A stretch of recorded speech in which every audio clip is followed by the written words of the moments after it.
Today we're back inside Photoshop and I'm going to go over some techniques for facial retouching. Now, no matter what you shoot, if you have a camera and you're getting proficient at it, somebody's going to ask you to take pictures of people. If you decide to oblige, then you're likely going to run into a subject with shiny face. Skin shine can be distracting, so I'm going to show you some Photoshop techniques of how to deal with it.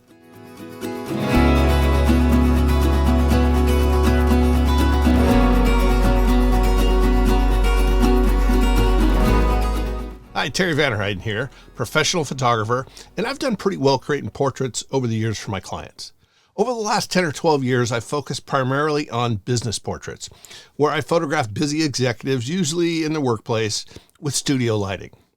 There's a lot that goes into setting up the lighting and the posing and getting the most out of a subject that may not want to spend that much time with you getting their portrait created. So if that's a subject you're interested in, leave a note in the comments and I'll put together some videos of how I go about setting up portrait session shooting. Now, if you shoot portraits for a living or you're getting into it, you'll need to learn how to retouch faces. That's just about mandatory to compete in the portrait market these days. To teach this thoroughly, it'll take a few videos. So let's start today and retouch a necessity, and that's removing shine on the face. So let's get into Photoshop and see what we can do. All right, we're inside Photoshop, and this image will be free up on my download site where you can go ahead and download this image and work on it and go through the exact same steps that I'm going to go through. So first thing, it's going to come in as a raw file, a .nef, because I shoot Nikon. And this image here, you got to do a little bit of work on. It's going to be a little dark, so we're going to brighten it up just a little bit. Maybe we're going to alter the highlights by bringing them up just a little bit and shadows. So you can deal with this any way that you want. But we're just going to bring it in like this. So let's go ahead and open it. All right. Now what I'm going to do, just for demonstration purposes, I wouldn't do this for a client, but we're going to crop this. So we can just crop this up and just work on just the face. And that way we're concentrating on what it is we're trying to do today, which is face shine. So you can see here, she's got a little bit of face shine on the cheek here, on the nose, on the forehead. It's not severe, but it is some things that you want to take care of.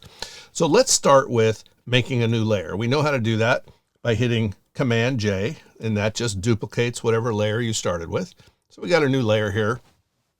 And now what we're going to do is we're going to there's a couple of ways that you can go about working with shine on the face. So the first one I'm going to show you, first technique, we're just going to make a new layer. So click this little plus button down here. This is a new empty layer. So we're going to retouch onto this empty layer. And the way we do that, we're going to use the clone stamp tool. If you want to learn how to use this clone stamp tool, I've got a video. I'll put a link up here. But the clone stamp tool is a tool that I reach for all the time, and most retouchers will as well. So it might be worth checking out if you're not familiar with it. So one of the things that I do when I'm working on the clone stamp tool, and in this case here, we're at opacity 100, flow 100, aligned, and then we're going to sample all layers. So when you sample all layers, you can work on a layer here and it's going to sample from below to work with. So it's a real simple way that you can actually retouch onto and keep all the retouching onto its own layer. So let's go ahead and bring our brush up a little bit. Now let's take our opacity. We'll come back up here and we'll bring our opacity down to, about 20% or so, or even under 20%. There we go. 18 is close enough. So now what we're going to do is we're going to grab some tone, some skin tone from this, from where the shine is not, right? So we'll grab some skin tone here. We put our cursor over it. We hold the Option key down, or the Alt key for the PC, Option key for the Mac, and click. And now that's going to see it's grabbing that tone, and that's what we're going to paint. Now remember, we're only painting at 18%, so you're not going to see a whole lot of difference here at first. It's a matter of kind of building up those tones. And I like to keep continuing grabbing tones from areas and just painting over. And it's going to build up and build up to a point where you're covering up this shine with other skin tone. Because when we zoom in on this, let's go ahead and get a little tighter zoom. It's important to us to make sure that we have some skin texture. We can't just paint over it. And this is another technique I'll show you in just a little bit. but we don't want to just paint over it. We want to be able to actually have some skin tone, some skin tone and skin texture in the shot. Let's go ahead and keep grabbing our clone tool. Let's go ahead and deal with this little area around her nose.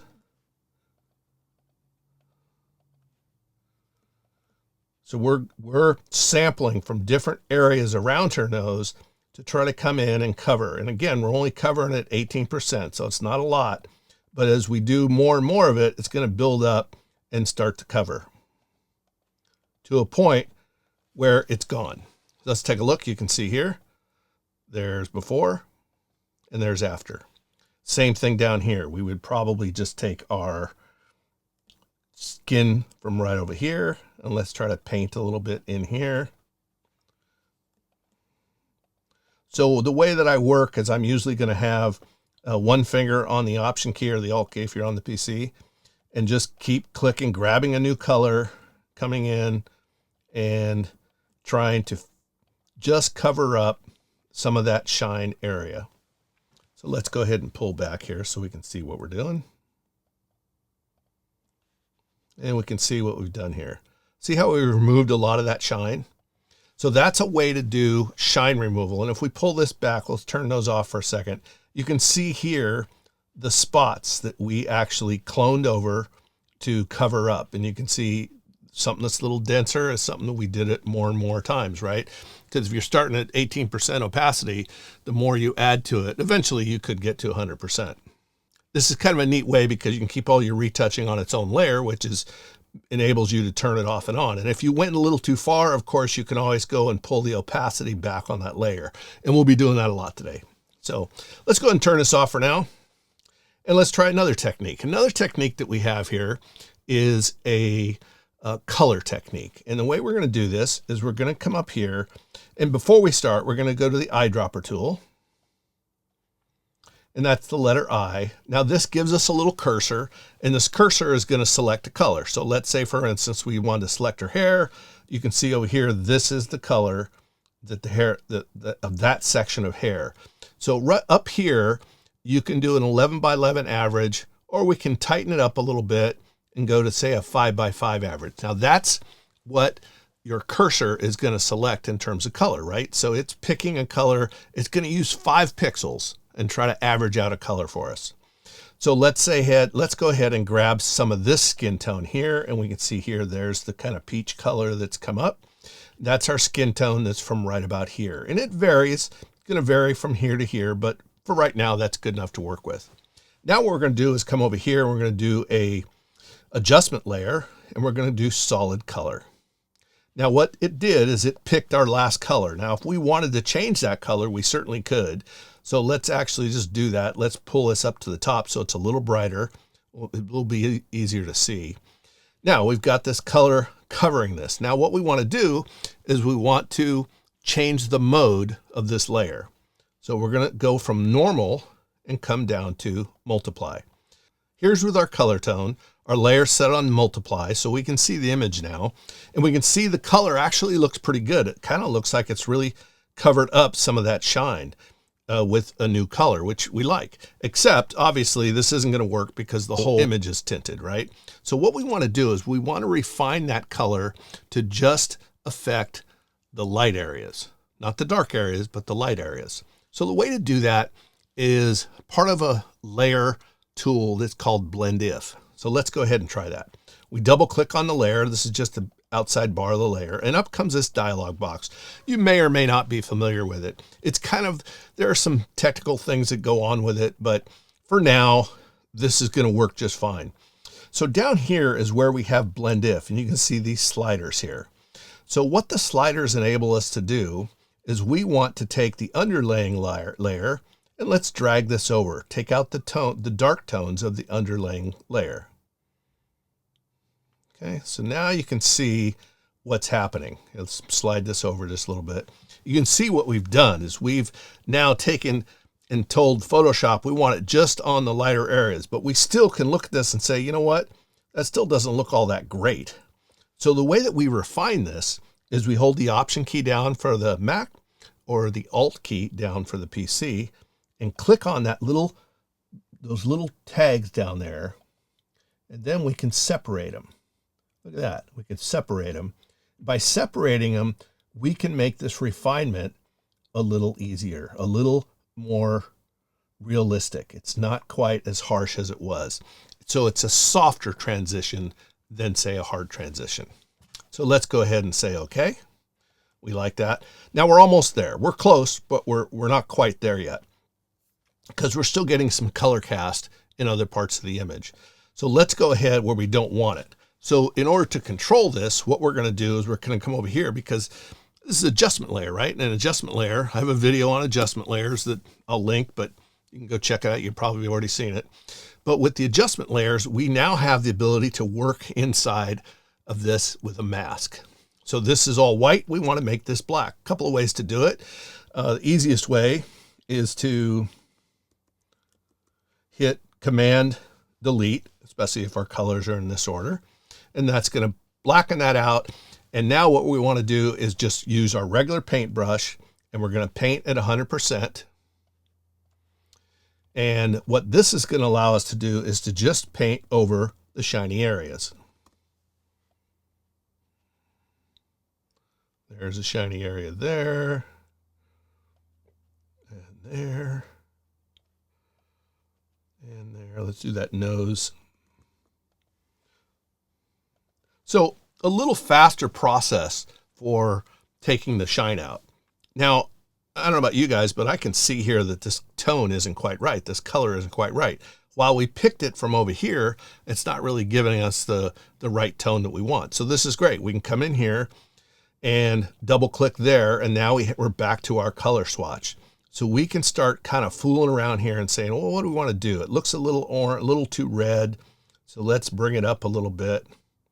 There. Now we can just change the color by finding a color that we think looks a little bit better and click until we find it and then say okay. And now we've got a softer transition. And again, if we think this is a little too harsh, we can always go up to the opacity of the layer and slide this back to make it look a little more realistic. So if we want to turn this off and on, we have the shine and no shine. So that's one way. That's a second way to take shine out.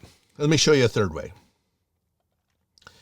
We're back on here, and we're going to create a new layer. And let's go ahead and grab our paintbrush, and we're just going to, now what's cool about the paintbrush again is you can hover it anywhere, but if you hold that option key down, it turns into that little cursor, which is your eyedropper, and we'll select a color, right? So we're going to select this color again, and now we're just going to paint at 100% over our shiny areas.